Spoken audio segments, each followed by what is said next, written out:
ลุยๆนะครับเหมาะสำหรับออฟโรดครับ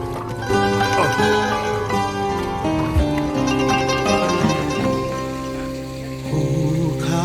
สูงสายน้ำไหลเลี้ยวรถรอบหมู่ไม้โขดเขาเหล่ากาสัตว์ป่าใหญ่น้อยย่ำรอยออกสหาฝนเนยเจ้าตกมาจากฟ้าครับวันนี้เรามาแคมปิ้งกันครับภูเขาสูงเขียวเขียวสุดสายตาสายลมโอยโบกมาสายตาบอกความฝันแดดส่องใสอุ่นไอความสัมพันธ์ชีวิตมีต่อกันเป็นนิรันดร์คือโลกเราหลังปลาครับวันนี้หลังปลา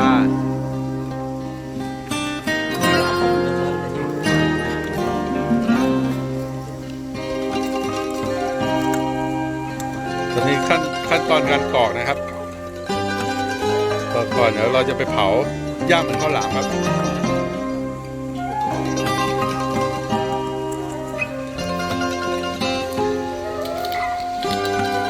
ตอนนี้ขั้นตอนการเผาไฟนะครับจากป่าเขาทอดยาวสู่หลามปลาบึกสายน้ำมันหนักหน่วงเกี่ยวดวงใจหลายล้านดวงตึกและถนนผู้คนหลากหลายทุกนาทีมีเกิดตายก็นิยายหลายเรื่องราวลมหายใจ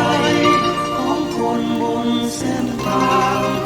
หลายอารมณ์หมดมาอ้างว้างปวดร้าวเมืองสวรรค์พันแปรไม่รู้สิ เสือคาบดาบไม่ได้มาง่ายๆนี่คือการฝึกแค่เริ่มต้นคุณต้องมุดลงไปอีกอย่างนั้นไม่ผ่านนี่คือการฝึกจริงไม่ใช่ของเล่นมุดไป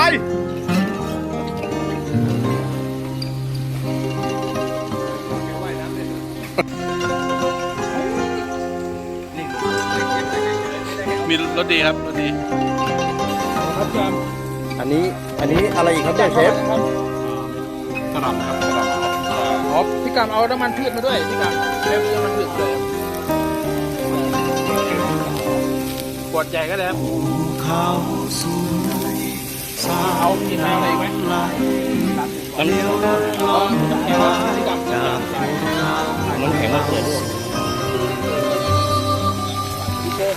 เอามาสักหน่อยนึงเอามาเผื่อหน่อยโอ้ยกลิ่นหอมฉุยเลยว่ะเพื่อนแดกแล้วหมดนี่ของจริงนี่เชฟแจ็คนะ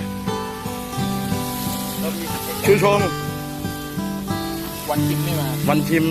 ไม่มาครับวันนี้ โดยถ้วยอ่ะ ชูมาในชูชงวันชิมไม่มาครับ วันชิมโดยถ้วยอ่ะหนีไม่ยอมมา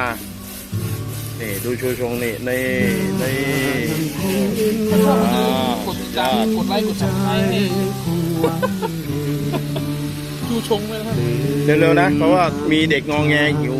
ร้องรอนั่งรอกิน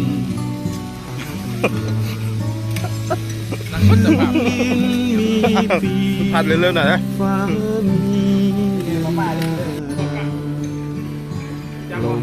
เชฟแจ็คทำอะไรครับเนี่ยผัดเป็นไก่บ้านครับผมโอ้เตรียมไก่บ้านมาด้วยนี่เชฟยังคงลับไหลดูเชยใบเรียงกันเองความหนาวเย็นน้ำค้างกลมน้ำตา สุดยอดเลยว่ะเหมือนเจ้าไร้เมนูอะไรครับ ไร้ลมไร้มา เมนูอะไรเพื่อน จะเป็นเมนู ยามปลาอะไรปลาบึกครับปลาบึกลมพัดสู่จงลูก ปิ๊กปูเป้ไปไหนวะปิ๊กปูเป้เนี่ย ล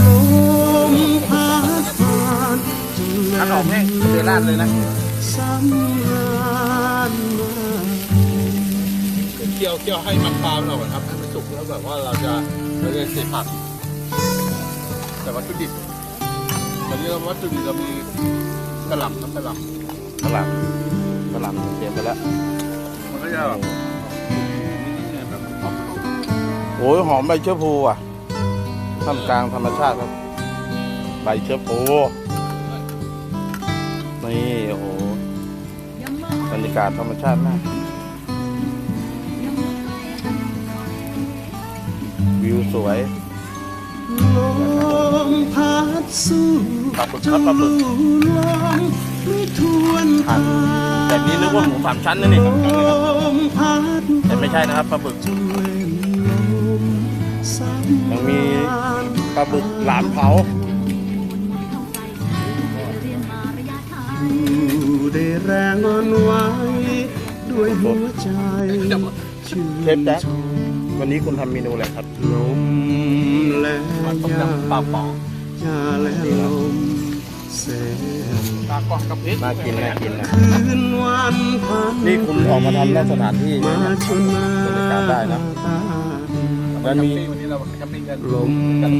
วิว แล้วมีเมนูอะไรอีกไหมครับเนี่ย พัดลีลา ผัดกะหล่ำที่เรากำลังหุงข้าวครับหุงข้าวอยู่ ลมวิวพัด อ๋อนี่ผมพลาดอยู่ครับ อันนี้ก็ต้มน้ำข้างในเนี่ย ก็เอาจริง อ๋ นะ อต้มมาม่าอันนี้ก็กะหล่ำผัดน้ำปลาเมนูนี้ไม่เคยเบื่อเลยนะ พี่อาจทำอะไรครับตกปลาเหรอนั่งตกเบ็ดเหรออ๋อเข้าเบ็ดแล้วปอวินทำอะไรครับ อยากได้รถสักคัน จะมุดยิงปลาใช่ไหม ได้เมียที่ดี แล้วไอ้ตกเบ็ดอยู่ตรงนี้มันจะได้กินปลาไหมเนี่ย ชีวิตก็เป็นอย่างนี้ ป๊อปอีกคนหนึ่งจะมุดน้ำแล้วเบ็ดอยู่ตรงนี้มันจะมีปลากินไหมเนี่ย เป็นอย่าง นั่งมาเบ็ดกันอยู่เนี่ย ใครช่วยตอบฉันที นั่นปั๊บเรียบร้อย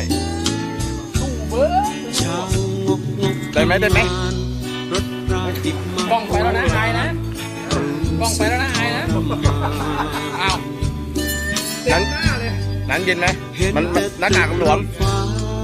มันไม่แน่นใช่ป่ะพ่อ รำไร นี่ครับ ผู้น ของใคร ำทริปนี้ คงไม่ ผู้ใหญ่แดงครับ ของเรา กำลังทำอะไรอยู่ข้างหลังจบหาอะไรนะ ฉันเงียบ นี่ แล้ว นี่ผู้นำนะครับพร้อมทีมงาน สุดแล้ว สนุกกับบรรยากาศธรรมชาติ ไม่อยากเอ่ยปากเลยเงียบ เฮ้ย เงียบ ชูโชว์อันนี้อะไรเนี่ย แต่อดคิดไม่ได้เก็บเอาไว้ไม่ไหว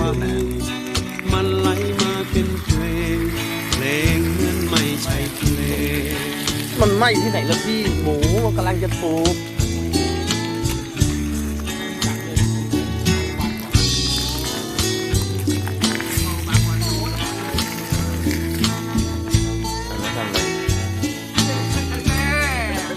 ทำอะไรเอาใหม่ดิ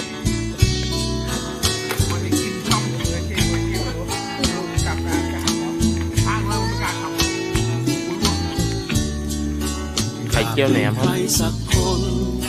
ช่วยให้เราหลุด รับมีดใหญ่เลย จากเมืองเทวมา เอ้า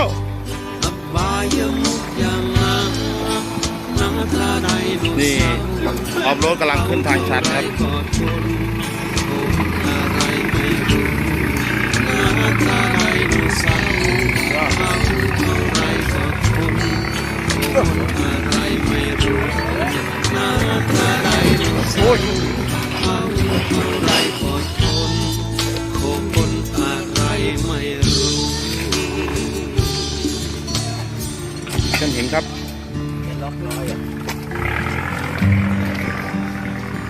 สุดยอด ขึ้นแบบนิ่มๆ